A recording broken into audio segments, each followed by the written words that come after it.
Hi guys, John from P&P Campers. I'm just going to do your handover video on your Rapido. It's a 999M, M standing for Mercedes in this particular case. So A-class motorhome based on the Mercedes chassis. So under the bonnet, over on the left hand side here, we've got your brake fluid at the back there, engine coolant just in front of that. The engine oil and engine oil dipstick are just here at the sort of front of the engine just there. Then got the air filter, sits inside that box just there. Washer fluid gets topped up through this reservoir just here. And there should be a power steering fluid reservoir somewhere tucked away as well. Wherever that is. Some of these A-class ones can be a little bit awkward to sort of reach in and get a hold of things, but anyway, so your chassis plate is this one just here. And I will just point out as well, the actual engine battery on these particular chassis doesn't sit under the bonnet.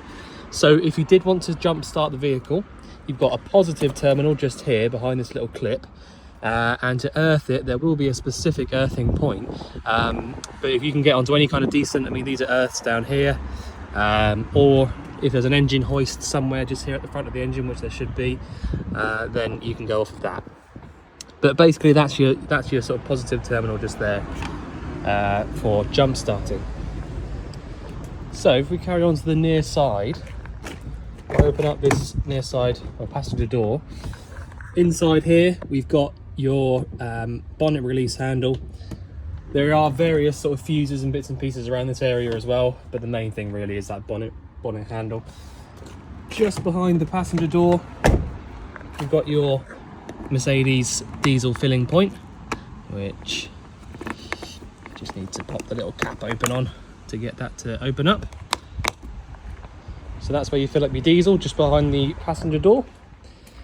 You've then got a few bits and pieces just around here, nicely sort of tucked away in the same place. So you've got this piece here, says Trima on it. So this is your boiler vent. So this isn't, you don't take this off or anything like that. This is just as it is.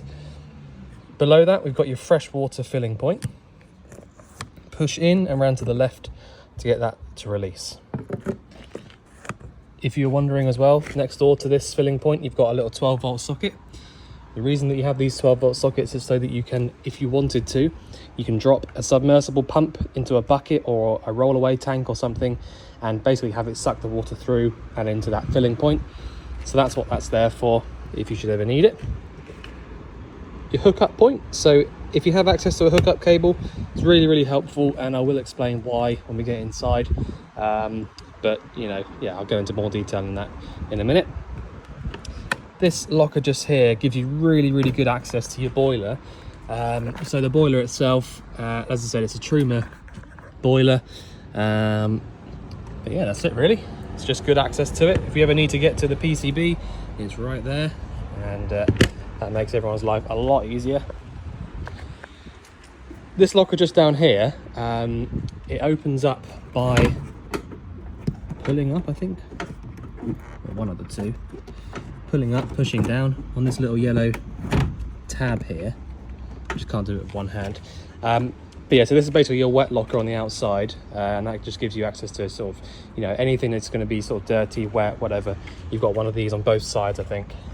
So tells you 50 kilos max, and that's just basically because it's a plastic sort of casing, so just bear that in mind. At the back here, still on the near side, but at the back we've got your toilet cassette locker and external water point. So the external water point is this one just here, and you've got the correct leads fitments for that just here on the left hand side. To take the actual toilet cassette out, lift up on the little yellow tab and pull the whole thing towards you. You'll then be able to take the whole thing out. All that you really need to know, to be honest, is that you drain the cassette out from here. So you unscrew this cap and drain it out, and that when you're physically draining it out, you should be holding down the little yellow button at the back. That's it. That's your toilet cassette locker. It's a little bit windy today, so sorry about that. You have got the reversing camera at the top just there, which works really nicely. Obviously we have to use it to get around here because it's a bit tight sometimes. So you've got, on this particular model, you've got this really nice tall locker at the back here. So I mean, this particular one has got a sort of bike carrier type thing on it, and these are the ramps for getting a motorbike or whatever up onto those. But you know, it just goes to show how much storage there is in this particular locker. I mean, it's literally floor to ceiling. The awning winder is in here, so it's always good to point out. You can drop this piece down if you want to make it sort of like a smaller cupboard and a bigger cupboard, but that's, you know, completely up to you. Next cupboard along is really important. So in the actual locker itself, we've got all these little bits and pieces here. So I won't go into great detail about it because I don't, you know, it's these things just kind of are what they are. But you've got the solar controller just here. So this is basically what regulates the solar power coming down to the batteries. So that's all there, nice and neatly sort of tucked away. I wouldn't be surprised, by the way, if that was factory fitted, because I know that they fit Alden, or at least a lot of the manufacturers fit Alden bits and pieces. You've then got the fuse box just here. There will be more fuses dotted around the van, you know, closer to the actual appliances and things, but that's where a few of them are, and the trip switches are to the right of that. So if you're hooked up on the mains, those trip switches will then become, you know, in use. And if you can't get any power to a specific appliance, it's always best to just check in there and make sure they're all in the upright position. The leisure battery is over here, also under the bed, which I don't know if you noticed, we are under the bed right now. So that's where your leisure battery sits. And just in case you're wondering, this part here is just the top of the wheel arch. You know, they have to incorporate them somehow. So that is what that is. It looks like, just in case you were wondering, I know this isn't particularly pretty, but it looks to me as if they've had a spare wheel in here, which would make sense. So there you go. Right, underneath this cupboard, we have got the waste drain off handle. So you basically just turn that little dial there and that will drain out your wastewater. These two vents just here to the left of the habitation door are both for your fridge. So because this is the bigger style fridge, you can't, normally I would say that you can put your hand over it and feel the hot air coming out and all that. But because it's the bigger style fridge, you can't do that.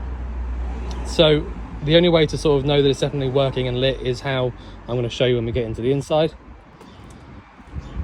The other locker I was just saying about just there is that one. And then you've got your nice big gas locker. So the gas locker itself, as you can see, has got twin 13 kilo propane bottles in here. So really, really simple sort of to know what to do with these, apart from the bits at the top, but I will explain them. So you've essentially got a dial on top of each bottle. So anti-clockwise, round to the left, turns the bottle on. Clockwise, round to the right, turns it off. You need to make sure that you turn both of these bottles off before you start driving, and then obviously when you're finished driving and you sort of parked up, turn them both back on. Once you've turned them back on, there's a couple of things you need to do. Well, one thing you need to do really. Press and hold this button here for 3 seconds. What that does is it purges the gas and allows it through into the vehicle. So the gas comes through these pigtail hoses into the into the sort of changeover valve up here, into the regulator, and then down into the vehicle. This is what you'd call like a crash sensor. So that's what it will say on the side there. So essentially, if you crash, this is supposed to stop the gas from pumping through into the van. And quite a lot of the time when you've been driving around, to be fair, what happens is it thinks that you've had a crash basically. So it stops the gas coming through. So press and hold on this 3 seconds and it just allows the gas to carry on back through again. The bit at the top just here, like I said, it's just your changeover valve, so you don't need to do anything with that. Just leave it as it is and it will basically just use the gas from both bottles. But they are basically, the regulator and the Duo Comfort there are kind of like the, you know, sort of like the latest technology almost for the gas systems. So I'll jump in the van now. Right, so straight away, I will just point out Rapido, really, really well built vans. I mean, you know, it's really windy outside and I now cannot hear it at all. So you've got various bits and pieces around the vehicle, which I will try and point out as much of it as I can. But obviously bear in mind it is just a video. There's only so much I can kind of show you. So you've got this little blackout, well, not blackout, sorry, your fly screen blind across the door, which has got nice tension in it, so it's not going to flap around and fall out. Meaning that you can have the door wide open with the fly screen across if you should want to do that. You have also got the window here, which goes down, which again, really, really nice. But I will just mention, as you can see, there's absolutely nothing wrong with it at the moment and it's working perfectly well. But please, please, please, I mean, be careful with all your windows, to be honest, because they are expensive to replace. But please, please, please be careful with this window here. The main reason is, I mean, we've had a damaged one before, and it means getting a new door. And I mean, that's sort of, it ends up being mega money just for a little bit of plastic. So just please be careful with those. It's just for your own benefit, really. So door there, window in the door, all in really nice condition. You know, there's no marks on anything. It's all lovely. So above the door when you walk in, you've got the Rapido control panel. So much like most of the vehicle, this is super simple to use, really, really clear how to sort of use it. So you've got a main on and off switch up here on the top left hand side, and once you've turned that on, you'll basically just have access to using the control panel. When you first turn it on, it will come straight up telling you the battery voltages and all that sort of stuff. But after a little while, the light will, you know, this center part will go off just so that it doesn't annoy you at night, basically. So on the left hand side, you've got aux 1 and aux 2. Personally, when I get into the vans, you know, if it was me going to be using this van right now, I would just turn them both on like I've got there. And the reason for that is that aux 1 and aux 2 should only really be powering up things like ignitions for the cooker, or you know, any sort of sockets like you've got here will probably work from the aux, but it's always different. Every single motorhome is different into, you know, what the aux switches actually power. So if I was you, just to make life a bit easier, just turn them both on and then everything will have power to it. You've then got battery voltages, so battery 1 and battery 2. So generally speaking, now I don't know for 100% certain, but generally speaking, battery 1 will be your leisure battery and battery 2 will be the engine battery. So not all motorhomes have access to showing you the engine battery voltage anyway, but because this is a Rapido, nice, you know, good big quality vehicle, they have access to both, so it will tell you both voltages. Next to that, you've got the fresh water level just there. So you've got 25% of fresh water in the tank, which then means that we can, you know, we can flush the toilet, we can pull water through to the tap. On the right hand side, we've got this switch at the top here, which should give you power to your extractor fan. I'll just double check that because sometimes they're for something different. Okay, there you go. So that switch just there at the top is to power up the extractor fan. The one below that, we've got the water pump. Now I've got that switched on at the moment. I don't expect everyone to sort of understand exactly what I'm going on about, so I will just explain it as best I can. This particular, you've got two different types of pump that you can have in a motorhome. You've got a submersible pump, which is a pump that sits inside the tank, which works via 12 volt power at each individual outlet. Or you've got an inline pump, which this particular vehicle has, which basically works on pressure. And what it does is, much like a house, it pressurizes the whole system up to the tap and then turns itself off when it gets to that pressure. So if there was any leaks, or if any taps were on or anything like that, or if there wasn't enough water in the tank even, the pump will not turn itself off. So the fact that I've got the pump switched on at the moment and it's not running, and it hasn't run since we've been in here, means that there's no leaks, everything's pressurized, and you know, you've got nothing to worry about basically. So I will get onto the last couple of switches just there, although they are just lights, but we'll sort of show you that. But once you've turned the pump switch on, it's really important that you do one thing, which I'll just show you now. you need to make sure that the boiler is actually full of water. Okay, now in a literal sense, you know, if the pump's turned itself off, it's likely that the boiler's full, but it's always something that I like to just run through. If you try and light the boiler up on on hot water, and there's no water inside the boiler, you're going to be into real trouble, because after no time at all, if it's trying to heat water up that's not inside of it, it's going to overheat, and then you'll be forking out for a new boiler. So just something I always like to point out: pump on, pull the cold water through. I've got a little bit of air just there, and then the hot. So there you go, a little bit more air there. And then if I turn this tap off now, the pump should turn itself off.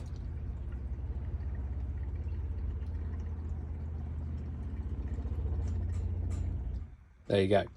So what that's basically just proven to me, we had cold water coming through the cold side, we had hot water coming, well, we had water coming through the hot side. So that proves to me that the boiler's full. If the boiler didn't have any water in it, we would not have got any water coming through that hot side just then whatsoever. So that just, now that we've done that, we can do whatever we want with the boiler. That's completely safe to use. Okay, yeah, like I said, the last two are basically just lights. So this one just here is your awning light. So if I turn that one off, the light above the door here should be off as well. I don't know if you can see that or not, or just see me, I don't know. So that's your awning light, and this one is your internal lights. All right. I will just say as well, the battery voltage is holding up really nicely with all the power on, all the lights on, all that sort of stuff. So just goes to show that you've got a really good battery in this particular one. Okay, so right, where should we start? So what I'll do is I'll just show you around the cab quickly, because this is an A-class van. If it was a normal coach built van like one of these ones here, I would normally get into the cab whilst on the outside, but I'll do it here. So ignition, you go in through this little port just here on the right hand side. Obviously based on the Mercedes, which is a slightly more hefty, kind of bigger chassis if you like than the Fiats. Each to their own. Some people prefer the Fiats over the Mercedes over the Fiats. I personally really do like these Mercedes because they're nice and big, and you feel quite high up and it's nice and comfortable. It is on the manual gearbox, so you've got reverse. The only thing I will point out is that the reverse is a little bit of a strange place. Some Mercedes do it. Lift up on the little tab at the back, and then you're over and down to the bottom left. That's how you select reverse. So you've got the air conditioning. It has got aircon, but yeah, it's all just basically standard car stuff really. There's nothing too technical about these things. This little symbol, or this little sticker just here, folding handbrake. If I just show you, unless you've used one of these before, you probably don't know how to use them. So essentially how they work is, if I can show you properly, the handbrake is currently on, all right, because we're not moving on the site. But I can move the handbrake around wherever I want. When I push this down, just like that, without touching this end piece, the handbrake is still actually activated, it's still on, but I can move the handle completely out of the way so that we can swivel this seat around. So by putting this little handle here, I can swivel the seat. So that's why they have that folding handbrake, is so that you can swivel the seat around. But if I just sort of show you, you need to have it up to where it stops and then release it like a normal handbrake to release it. But if you don't press in the button and you just push it down, it's still activated. All right, so hopefully that makes sense. Reversing camera comes up on this little Camos screen just here, and it will just come on when you select reverse. Lights are over on this right hand side, and you have also got electric adjusting mirrors. You've got a couple of reading lights above your head just here, and that's about it really for the cab. Okay, so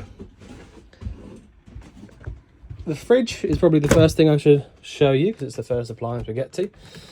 So it's a three-way fridge. It's an automatic energy selecting fridge, or an AES fridge. So what AES basically means is that you can, there's three different ways that the fridge will work, which, you know, is the way that I would normally run through them. But you've also, on this particular one, got the automatic function. So if I just explain, you've got gas, 240 volt electric, or 12 volt, and automatic. So automatic, all it does is it selects one of these three. So at the moment, because I haven't got hookup cable plugged in, so it can't use the middle one there. I haven't got the engine running, so I can't use this 12 volt one here, but I do have the gas on. When I select auto here, it should flick through them and select gas. And that's exactly what it's just done. All right, so when you select gas, whether it be on auto or if you actually manually select it itself, all you have to do is let it light itself up. That's it. You know, it will light itself up, and after about, 2 hours, 3 hours, the fridge will be cold. You've got a temperature gauge just here, so it goes through like that. You can just basically leave it to cool right down and then see if you're happy with the temperature that's in it. If you're not, adjust it from here. But that's it. So if you want to leave it on automatic, you can do. In my opinion, it's just as easy to do it manually, and quite often you'll find that the automatic might get it a bit wrong. So it's completely up to you. You can leave it on auto if you want to, but I will show you how you sort of do it manually as well. So as I said a minute ago, the only way we can actually use this fridge at the moment is on gas anyway. So at the moment, I would have to do this. Just select the gas. It's lit itself up straight away, and that's it. Just leave it alone. If I had an electric hookup plugged in, I would select this one just here, and it would show up a nice green light there telling you that it's working. The red light means that there's no power.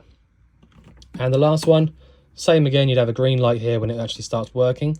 But the 12 volt one just there is for when your engine's running only. It will not work if your engine's not running. And so if I just explain how it's sort of, the way you have to do it, the only two functions that this fridge has to get itself cold in the first place, so like from now where it's not cold at all, if I wanted to cool the fridge down, I would either have to light it up on the gas or select 240 volt. These are the only two ways that actually cool the fridge down themselves. The 12 volt here, when your engine's running, all that does is it retains the temperature that you've already put into the fridge.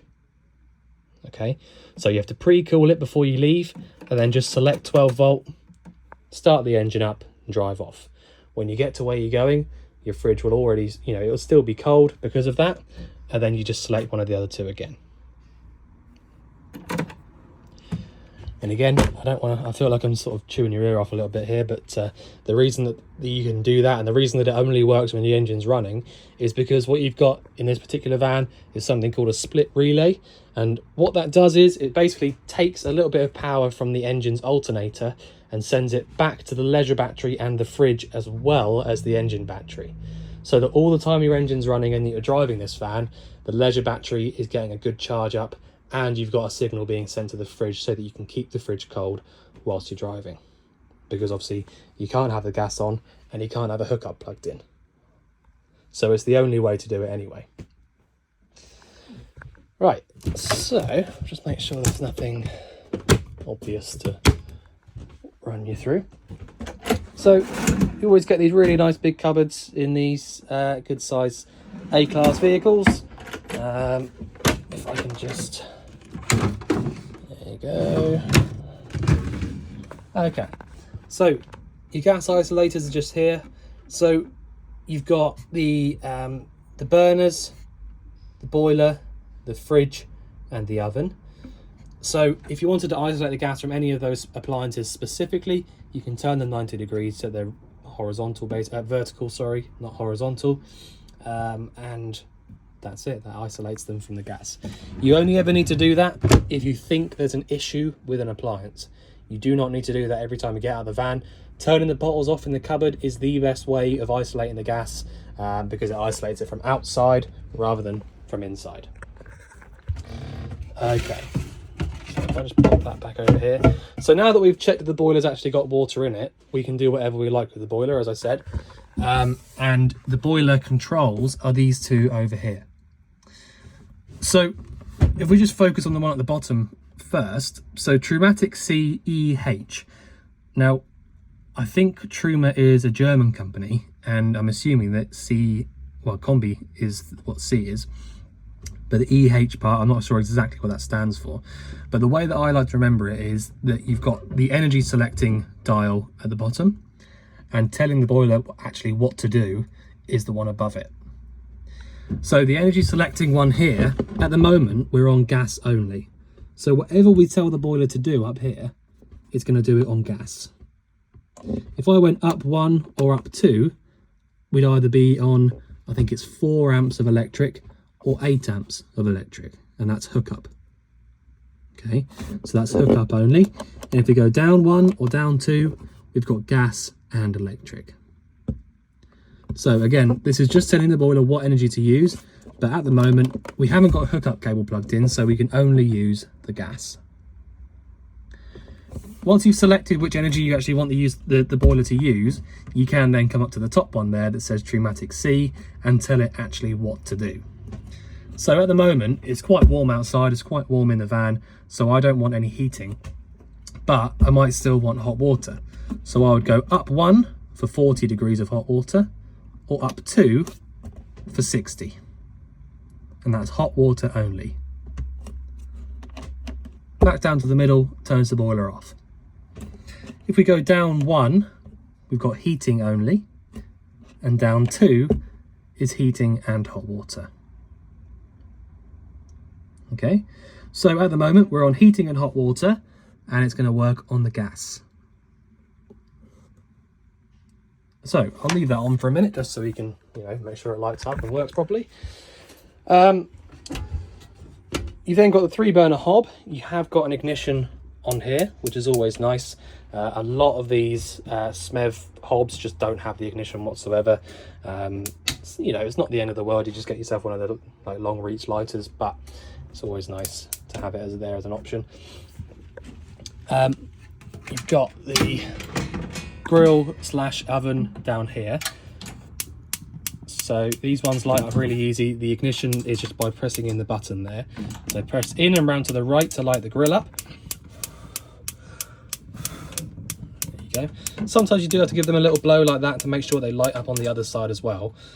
Because obviously it lights up this side first every time because the ignition's here. But the thermocouple, which is the thing that senses the flame, is actually on the other side. So you need to make sure, that flame there will not stay on until the other side of that thing's lit. So just give it a little blow. There you go, it's lit up on both sides now. And I know that it's lit up on both sides because we've got this little bit over here on the left-hand side, which is going a bit crazy. That just tells us that it's lit through to the other side as well. All right, so that's how you light the grill up. You've then got the oven, which sits down the back. So push in and around to the left for the oven. And that basically just works on your gas marks, which you've got down there on the dial. It does have, below that, it's something that SMEV have always done. How accurate they are, I don't know. But it does tell you sort of, what to do with it if you wanted to use it like that. So you have got the TV unit in here with the nice new telly in there. So this wardrobe, you've got the tilt and turn TV aerial. It is the large size version, and the TV aerial booster up there. So that's your TV aerial cupboard there. Oh, and all of your paperwork is in this brown folder here as well. Loads of storage and a little vanity section here with a light next door to it. So obviously this is your nice big fixed bed. It is a French bed, which means that you've got a section cut off the side so that you can still walk through into the back end, into the bathroom. Absolutely loads of storage over your head here.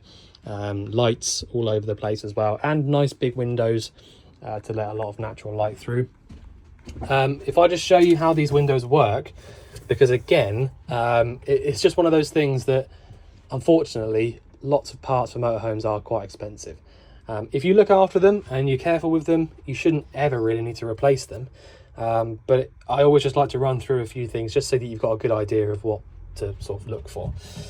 So these handles, which you've got on all of the windows pretty much, they're not brittle actually, they're actually quite strong, but if you are forceful with them, they will break. So to actually sort of use it, it's quite clever how it works. Press the little red button in and then turn the handle. And what that does is it pushes these little black parts out of the way of these clips. So if I push it back now, you see, pushes them up so that the window's locked. So that's how you actually use that window there. Boiler's working. You can hear it. It's just starting to, you know, pump some hot air out through these little vents here. And after about half an hour to an hour or so, we'll have hot water at all the taps. So into the bathroom at the back. I personally really like this layout. I mean, having the bathroom completely separate at the back of the vehicle is something that I really like. You've just basically got the big shower unit in the back just here, which, by the way, you can lock into position for for when you're driving and all that. So that's that there, shower unit. The only bit that I normally actually run through in the bathrooms is the toilet, because the rest of it's just so straightforward. It's just literally hot and cold, left and right. Storage cupboards in there. So yeah, the toilet, really simple. All you've got really is the blue button just here, which is your flush switch. That pumps around your flush fluid into the toilet, and then to drain it out into the cassette, we pull towards us with the grey handle there, and then push it back. That will then have drained out whatever is in the bowl there into the cassette, and that's it.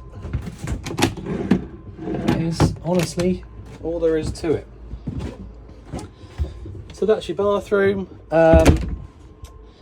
You have got a new rail up here for the sliding door, which I will just point out to you.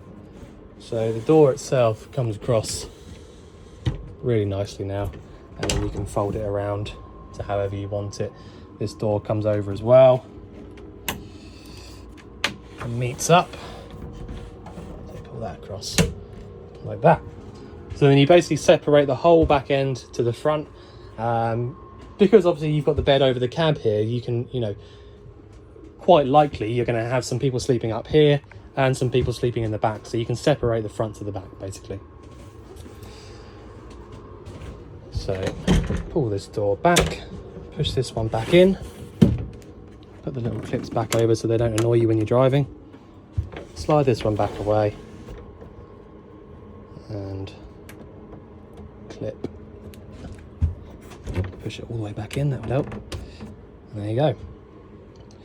Okay, so I'm just going to turn the boiler off now because I can hear that's working perfectly. Close all your glass bits and pieces down, make sure your windows are shut. And the last thing I'm going to point out is these big Hecky skylights are fantastic, but you need to make sure of one thing before you start driving. So, as I said, huge, great big things, let loads of light in. They're absolutely perfect for motorhomes. But there is something you need to I always point out. When you close these, some people think that when it gets down to the bottom, that's it. You just put it up and there you go, that's it. Problem with that is, if you push up on this now, still flops around. So even though it's got to the very bottom and it is actually physically touching the floor now, you need to so if I just show you that again, so we're up, that's now touching the bottom. You need to carry on winding until the winder stops. Now there's absolutely no play in that at all, and it won't flop around when you're driving. All right. Okay, so I think I've pretty much shown you everything. If there's anything you think I've missed out or anything you'd like going over again, just let us know. But otherwise, I look forward to seeing you soon to collect your van. Thanks very much.